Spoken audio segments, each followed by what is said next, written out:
Começou ontem, dia 21 de junho, a audiência de emergência sobre a liminar que pode bloquear temporariamente a compra da Activision Blizzard pela Microsoft. Quer saber tudo o que está acontecendo até agora? Vem comigo que eu te conto.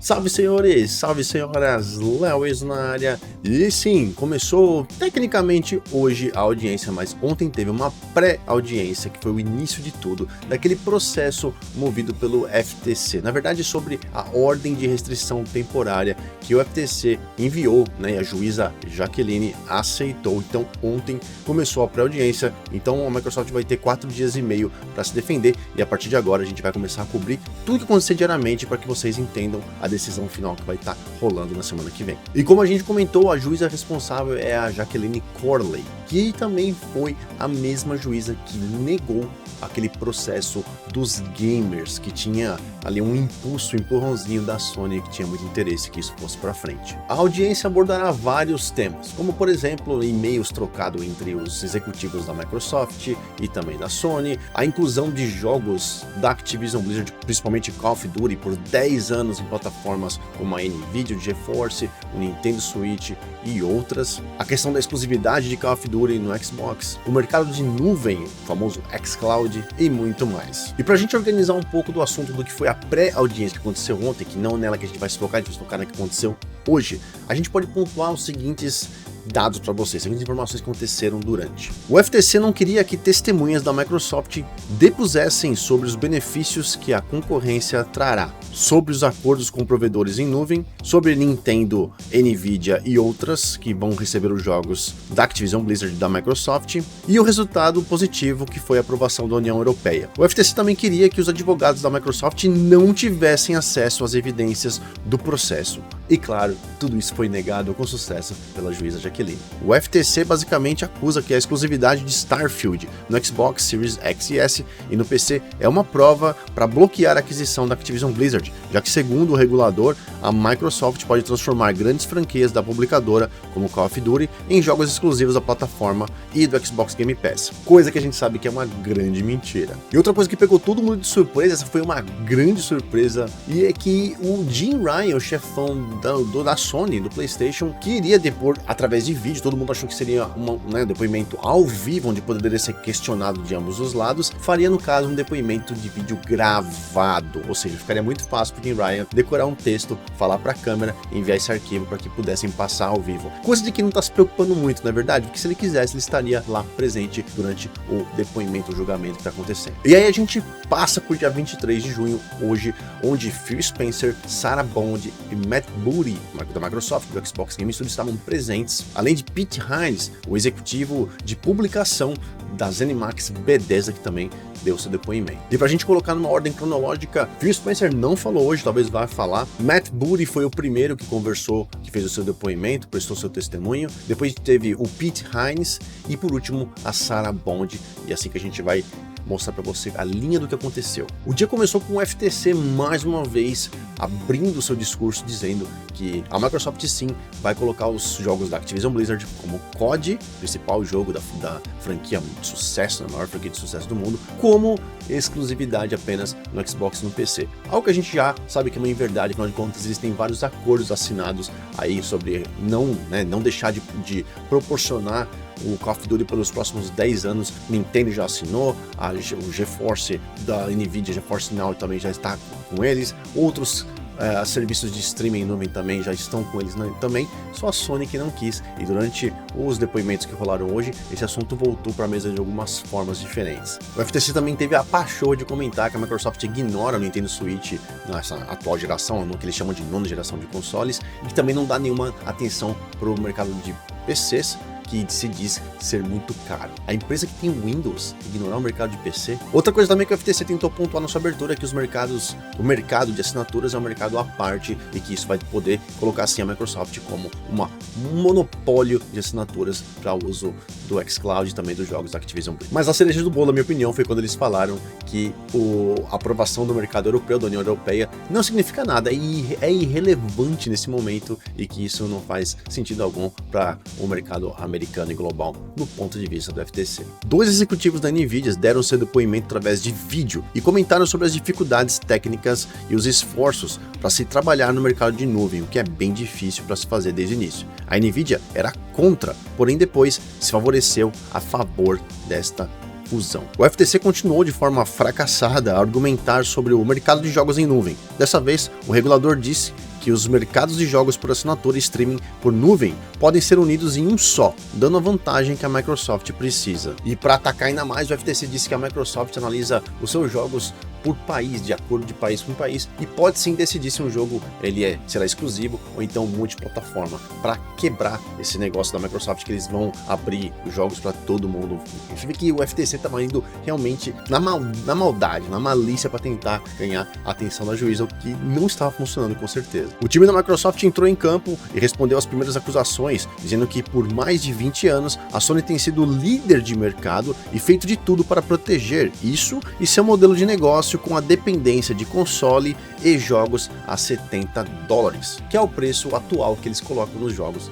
no exterior, nos Estados Unidos e Europa. A Microsoft quer disponibilizar jogos via Game Pass, que é uma opção para os consumidores, mas esta é uma ameaça ao modelo de negócio da Sony. O Xbox está procurando uma oportunidade de poder fornecer mais jogos em mais dispositivos para as mais pessoas. É aquele famoso quando todos jogam, todos ganham. A Microsoft ainda pontuou que você atualmente não pode transmitir COD em qualquer lugar e não pode encontrar nenhuma assinatura. Após a assinatura você encontrará tudo isso, ou seja, no Game Pass. Além disso, 94% dos jogadores atuam através de dispositivos móveis. Os jogos para celular são um mercado de 145 bilhões, muito maior do que os jogos de console ou PC. E mesmo assim, os advogados da Microsoft fizeram questão de pontuar que Call of Duty não sairá do PlayStation, não faz nenhum sentido financeiro e econômico para a empresa fazer esse tipo de movimentação. A título de curiosidade, o mercado de celulares e dispositivos móveis para a Microsoft hoje é de apenas 0,3%. A participação da Microsoft é ultra minúscula, 0,3%.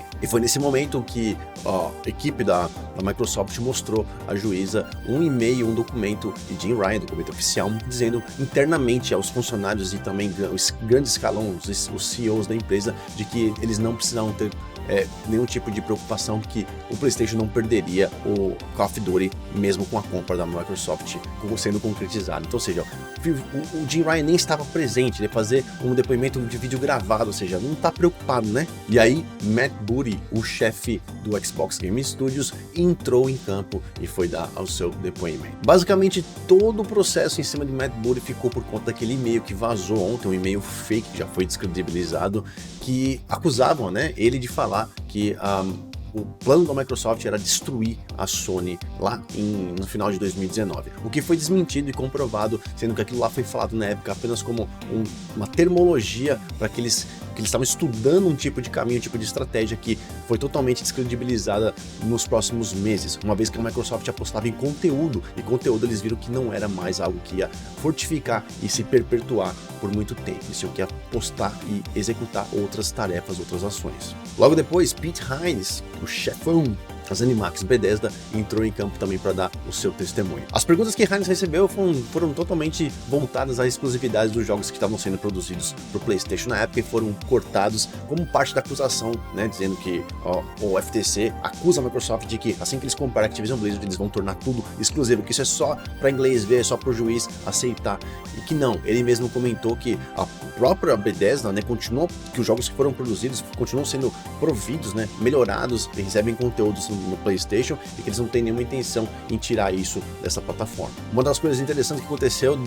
durante o testemunho de Hines é que a juíza Jacqueline perguntou para ele com relação ao contrato com a Disney para Indiana Jones, um jogo que está sendo produzido aí para o Xbox, e ele comentou, uma das coisas importantes é que o contrato foi renegociado, porque na época a Bethesda era um estúdio pequeno, digamos assim, um estúdio pequeno, com a Microsoft por trás, a coisa tinha que ser feita de uma forma totalmente diferente, e foi aí que essa coisa foi para frente, mostrando que o jogo será exclusivo para a plataforma Xbox PC. O Hines peitou praticamente sozinho as perguntas do FTC, levou muito bem na moral o negócio e finalizou dizendo que, indiferente do que o FTC tenta provar que os jogos da Bethesda não estão indo para o Xbox, não estão indo para o PlayStation, vão ser retirados, ele disse que o perfil dos jogos que estão sendo criados exclusivamente para o Xbox, depois que a Bethesda foi comprada, não tem nenhuma ligação com os jogos do PlayStation ou com Call of Duty. Ele deu exemplo no caso do Redfall, que é um jogo que é feito para cooperativa, ou seja, você se une com outras pessoas para combater inimigos, inteligência artificial naquele jogo, naquele mapa, diferente de Call of Duty, que é um jogo multiplayer, onde os players se enfrentam, os jogadores se enfrentam numa espécie de mata-mata. E como última participante do dia, Sarah Bond deixou todo mundo de boca aberta, botou na mesa e bateu de frente com o FTC, já iniciando o seu testemunho dizendo que esse duopólio entre Google e Apple, na questão dos aplicativos, do que pode ou não ser publicado, tem que acabar. Sarah Bond explicou que atualmente no mercado de celulares e dispositivos móveis, apenas Minecraft praticamente está disponível nessas plataformas. Os advogados perguntaram para ela, se os jogos em nuvem são um mercado separado, e ela comentou que não, é um recurso, um mecanismo de distribuição que o foco principal está sempre voltado para os consoles, garantindo que os consoles são prioridade na Microsoft. E Sarah Bond deixou bem claro, inclusive a todos ali, principalmente para a Zuiza, a diferença entre Game Pass e Game Pass Ultimate, dizendo que o Game Pass Ultimate, esse sim te dá a oportunidade e acesso aos jogos via nuvem, o que vai te dar muito mais tranquilidade para você poder acessar o jogo de qualquer lugar que quiser, sem precisar, por exemplo, ter acesso a um console, o que já é um custo adicional, uma televisão, sendo que você pode ter o seu próprio celular, e também isso não precisa exigir um download, o que otimizaria muito mais a questão de jogabilidade, onde muitos novos players viriam para essa plataforma, dando mais acesso a muito mais jogadores. E o FTC sempre pisando naquele ponto de que isso é anticompetitivo, que isso é ruim para os players. Quer saber para qual deles? Em um dos momentos mais importantes do testemunho de Sarah Bond, ela fala sobre o problema dos acordos que a Sony tem com a Activision e o que isso impacta negativamente para que o Xbox possa ter acesso, fazer marketing, publicidade e trazer jogadores novos para a sua plataforma. A Sarah comenta que a Activision, sempre quer que as novas versões de títulos estejam disponíveis no Xbox, sejam lançadas lá também, mas as negociações sobre divisão de receita e outros são muito difíceis. Inclusive, a Activision aproveita o acordo que eles têm de Call of Duty com o PlayStation para pressionar o Xbox a pagar mais caro. Outro exemplo também que Sarah Bond mencionou é que o Xbox não podia mostrar Call of Duty no Xbox, no YouTube e outras redes sociais. A regra é clara em mostrar Call of Duty em plataformas onde havia clientes que ainda não tinham um app. Então, basicamente, a Microsoft só podia fazer propaganda do Xbox, do Call of Duty no Xbox, para quem tinha Xbox, ou seja, senão eles não podiam ir, por exemplo, no YouTube ou numa outra rede social ou na televisão e fazer um comercial dizendo Call of Duty, jogue no Xbox, porque isso é particularmente um contrato que só a Sony pode fazer, ou seja, monopolizou o Call of Duty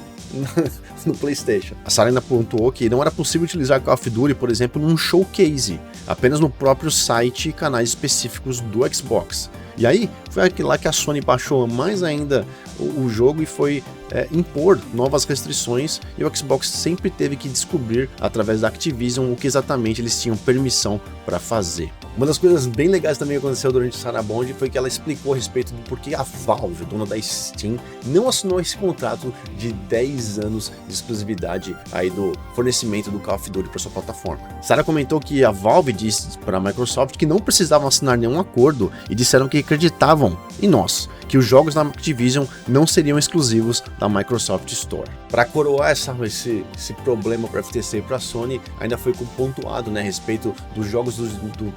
Xbox, da Microsoft no GeForce Now, do porquê Call of Duty não poder chegar tão rapidamente, e a Sarah Bond explicou que devido a esses contratos que estão acontecendo, que tem em nome do PlayStation e da Sony, não vão chegar no GeForce, tampouco em outras plataformas como o Game Pass, provavelmente até janeiro de 2025, isso se a compra for aprovada. E foi então depois de um breve recesso que a juíza encerrou o primeiro dia de audiência, retornando amanhã, e é claro que a gente vai continuar cobrindo isso através do nosso site, centralxbox.com.br, e também eu venho aqui fazer um resumo do vídeo à noite, beleza? Qualquer coisa, se tiver dúvidas, bota aí na descrição, nos comentários, que a gente vai trocando aquela ideia. Eu sou o Luiz, vou ficando por aqui, logo mais tem mais vídeos. Beijo no coração de vocês, fui!